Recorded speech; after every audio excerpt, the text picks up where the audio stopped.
Korea Utara putuskan hubungan diplomatik dengan Malaysia. Rusia tegangan tinggi dengan menarik duta besarnya dari Washington. Biden menyerang Putin dengan mengatakan Putin itu pembunuh. Timur Tengah sekarang memanas, mulai bedil-bedilan lagi. Ledakan bom di mana-mana di banyak negara. Lalu tim Detasemen Khusus atau Densus 88 Polri menjemput 26 terduga teroris yang berafiliasi dengan ISIS di Makassar dan Gorontalo beberapa minggu lalu. Para terduga teroris ini diketahui berasal dari kelompok bernama Ihwal Pakwato yang bekerja sama dengan Jamaah Ansarud Daulah atau JAD. Ternyata tetap aja ada bom gereja di Makassar, tetap kecolongan. Kemudian juga ada ledakan besar di kilang Balongan, mirip kilang minyak Aramco yang di drone. Ada apa sih sebenarnya yang terjadi? Sebentar, kita nggak mau komen dulu ke sana detailnya. Sabar ya, sebenarnya kita udah tahu, tapi sabar ya, itu kita skip dulu. Baiklah, kita tambah lagi fakta yang lain. COVID di Tiongkok terpaparnya turun drastis. COVID di Amerika dalam 2 bulan ini terpaparnya juga turun drastis. Namun di Arab Saudi masih ketat membatasi penerbangan internasionalnya. Masih selected karena COVID merajalela lagi. Bahkan di Tanzania lockdown. Negara Eropa Barat seperti Spanyol, Inggris, Prancis, Italia masih juga selected international visitor karena masih pandemik. Jenis baru lagi pandemiknya. Banyak di negara besar dan negara penting di dunia ini ternyata COVID belum bisa turun drastis di sana. Sehingga efek perlambatan ekonomi menjadikan mendung ekonomi di Eropa, di Afrika, di Asia. Pastinya di dunia di tahun 2021 ini mendung ekonominya. Bagaimana kita melihatnya hal ini yang lama kita sudah mengatakan dalam analisa Sontoloyo ala Bosman itu. Ketika globalis di belakang Biden CS Partai Demokrat Amerika, maka globalis menguasai 2 negara besar, Tiongkok dan Amerika. Keduanya diadu adalah Tiongkok CS yaitu One Belt One Road versus High Road-nya Amerika CS. Kemudian dunia dibuat gonjang-ganjing di mana instrumen perang yang terbesar adalah perang militer, yang terkecil adalah perang sel atau biasa disebut Terrorist Act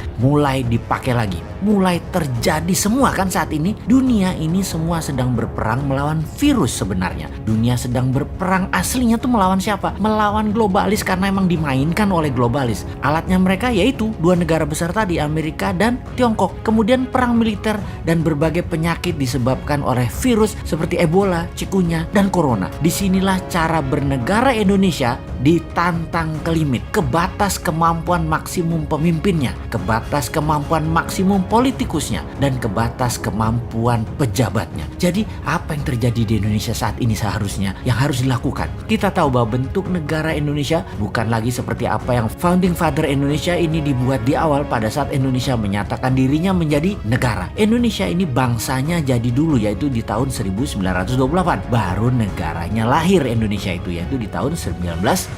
Bergesernya bernegara saat ini karena kekuatan parlemen yang menguat ditambah kekuatan partai yang mencengkram dunia perpolitikan di Indonesia. Kita bukan lagi bentuk negaranya presidensial, tapi parlementer. Karena itu ketika parlemen bertaring terlalu kuat, siapapun presidennya tidak akan bisa main gigi 5. Full throttle itu tidak mungkin. Tetap harus bagi-bagi kekuasaan dan bagi-bagi permen keuangan. Lalu yang jadi masalah adalah pengetahuan bernegara masyarakat juga parah, dibuat jadi rendah. Jadi yang memegang kendali bernegara tinggal mainin aja apa pendapat rakyat, apa pendapat mereka. Rakyat manut, nonton, gak bisa buat apa-apa. Contohnya mulai digulirkan wacana presiden 3 kali di mana muncul kampanye mempropagandakan bahwa calon terkuat Jokowi Prabowo di tahun 2024. Lalu ada berita mengejutkan kalau Jokowi mencalonkan ketiga kalinya, hasil survei ternyata nama SBY melawan dengan kuat. Bahkan saat ini leading. Nah lo bingung gak tuh kaum old mind? Kalian ini gak pernah selesai berdrama ya. Lalu kaum new mind bagaimana? Diem aja sih saat ini. Incumbent dan oposisi menari-nari seakan-akan bisa membuat Indonesia berdaulat.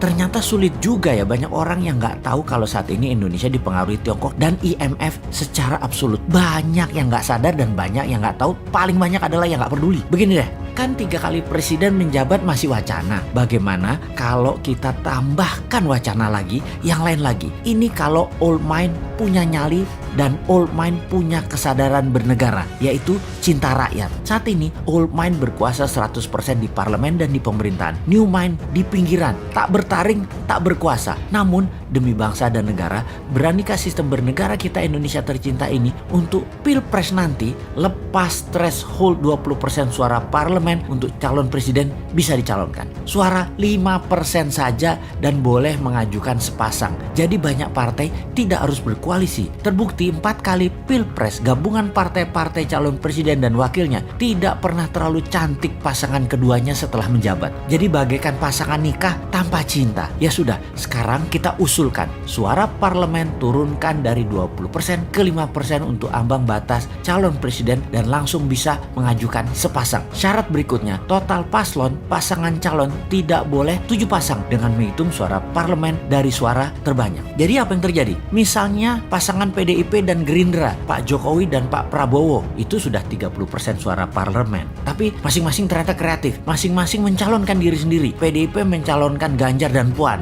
Gerindra mencalonkan Pak Prabowo dan Pak Sandi Uno. Kemudian Golkar mencalonkan Erlangga dan Tito. Golkar bisa calonkan sendiri tentunya. Partai Demokrat Perjuangan mencalonkan SBY dan AHY. Demokrat KLB mencalonkan Muldoko dengan Ahok. Nasdem Pak Surya Paloh dengan Ridwan Kamil. PKS Anies dengan Habib Rizik. PKB Caimin dengan Deddy Corbuzier. PAN P3 mencalonkan Gatot dan Din Samsudin. Siapapun itu silahkan bertanding. Mainnya nanti 2 babak jika tidak ada pemenang yang mendapatkan suara 50% plus 1 suara. Jadi tanding ulang 2 yang teratas. Dengan demikian peluang putra bangsa terbaik untuk bisa membangun bangsa negara menjadi terbuka lebar. Lalu kita dengan santainya bertanya, maaf itu semua calon tadi rasanya old mind semua deh. Yang new mind mana? Oh ada, bagaimana kalau Pak Jokowi 3 kali wakilnya si Sontoloyo ini? Piye Pak? Cocok iki kombinasinya.